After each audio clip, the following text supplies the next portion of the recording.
Dengan BRI apa? Permasalahan saya dengan BRI ini terkait anak saya sih. Anak saya adalah debitur.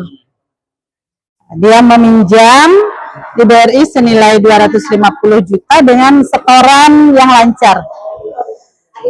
Sementara agunannya bernilai sekitar 1,5 miliar karena ada ruko, ada rumah. Tetapi 8 bulan ini anak saya kan berangkat ke luar negeri.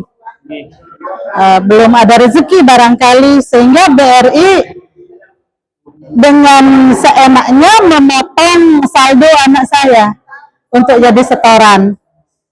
Gitu, tanpa pemberitahuan ke anak saya. Sekitar 12 juta kemarin. 12 juta. Ada perjanjian? Enggak ada. Terus yang jadi masalah sekarang BRI itu sudah 8 kali ini masang pelang lelang di rumah agunan yang dijaminkan sama anak saya. Meskipun sudah dipotong? Iya, meskipun sudah dipotong di saldonya. Sebelum memasang pelang itu apakah sudah ada pemberitahuan?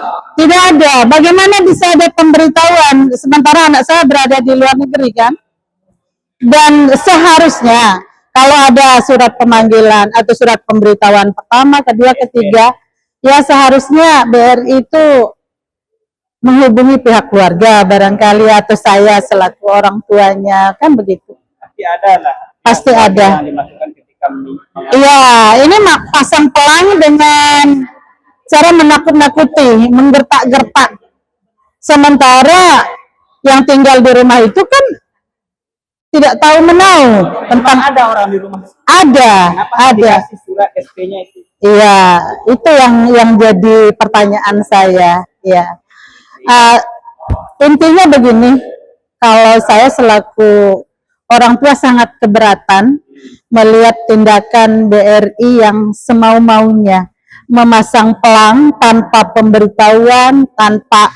Saya juga heran, apakah memasang pelang di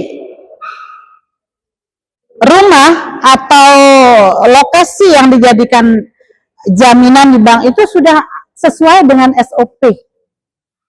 Nah, itu yang saya pertanyakan. Sementara kalau orang melelang kan harus sesuai prosedur kalau saya kira. Tidak main pasang pelang semaunya, tidak pasang pelang untuk menakut-nakuti kami, kemudian untuk mempermalukan kami, otomatis harga diri kami sekeluarga jadi tercemar kan? Mereka dengan sengaja mau mencemarkan nama baik kami sekeluarga. Lokasinya ada di Teteh Batu. Ya, Teteh Batu. Berarti tidak ada pemberitahuan, tiba-tiba keluarga melihat ada pelang. Iya, akhirnya saya mendapat laporan dari saudara saya bilang suruh cabut aja pelang itu karena tidak sesuai kan. Namanya siapa? Nama peluru. Oh, nama saya Bu Sumiati. Teteh Batu itu. Iya, saya orang Teteh Batu. Langkah kedepannya ini kan sekarang nggak hadir ini pihak-pihak ini. Nah, itu yang kami sangat sayangkan. Padahal surat resmi sudah dilayangkan ke pihak BRI, pihak OJK, pihak KPKLN. Ternyata dengan serta-merta di hari H pertemuan kami yang seharusnya mediasi hari ini, mereka dengan seenak perutnya aja menggagalkan tadi loh, digagalkan dengan alasan berbagai macam. OJK tidak bisa hadir karena inilah, KPKLN tidak bisa hadir karena inilah, pihak BRI tidak bisa, pokoknya ada saja alasan yang dibuat-buat, sehingga kami menyampaikan rasa ketidakadilan ini kepada siapa? Kepada anggota DPR tidak mungkin kan? Karena mereka tidak bermasalah dengan kami, ya kan? Ya, DPR hanya bisa memfasilitasi, sebatas memfasilitasi untuk kami mediasi.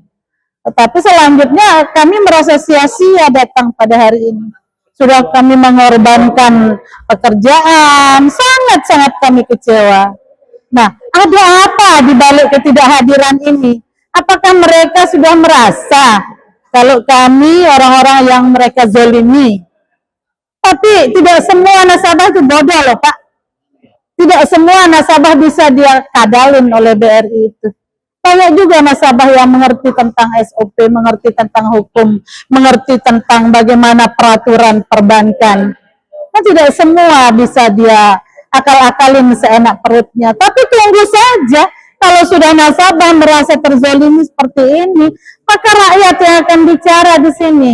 Tidak ada artinya yang namanya hukum apa semua itu, rakyat yang akan bicara di sini. Rakyat yang akan memberikan hukumnya sendiri ketika kami sudah secara baik-baik melakukan hal seperti ini, mereka tidak tanggapi, ya sudahlah.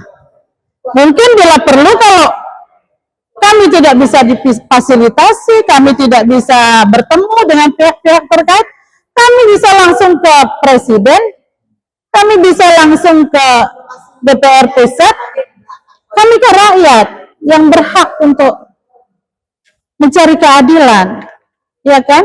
Berapa luasnya itu yang di Agunan sekitar 6 are, tapi ada ruko di depan. Kemudian nilai jualnya sekitar 1,5 M. Tapi pinjaman anak saya cuma 250 juta. Dan sekarang masih tersisa tinggal 90 juta. Apa iya mau seenaknya mau dilelang begitu saja tanpa pemberitahuan dari kami secara resmi atau tanpa melalui proses pelelangan yang sebenar-benarnya? Lelang Bu, ini kan sekarang Menteri Keuangan cukup gacor ini, ada upaya untuk langsung ke Menteri Keuangan. Oh, bila perlu saya langsung ke Menteri Keuangan Pak, biar dia tahu bahwa bagaimana bobroknya BRI ini. Bagaimana oknum-oknum yang ada di BRI, bayangkan dia pasang pelang langsung, dia pasang nomor HP di situ. Dan sebab bukan saya saja loh yang mengalami, banyak sekali yang masyarakat tidak bisa bicara, main dilelang begitu saja tanpa pemberitahuan karena mereka bodoh, mereka tidak tahu cara, akhirnya mereka menderita dengan perbuatan BRI. Iya kan? Mudah-mudahan Menteri Purbaya ini bisa mendengar keluh kesah kami dan segera menindak yang namanya BRI. Berarti harapannya Gitu. BRI ditindak. Harapan saya Menteri Keuangan kita benar-benar respect lah tentang keluhan masyarakat. Bagaimana kami betapa susahnya sampai karena terlalu sering ditakut-takuti, terlalu sering digertak sama BRI ini, terlalu sering kami dibuat malu di lapangan, di masyarakat, terlalu sering nama kami dirusak, terlalu sering kami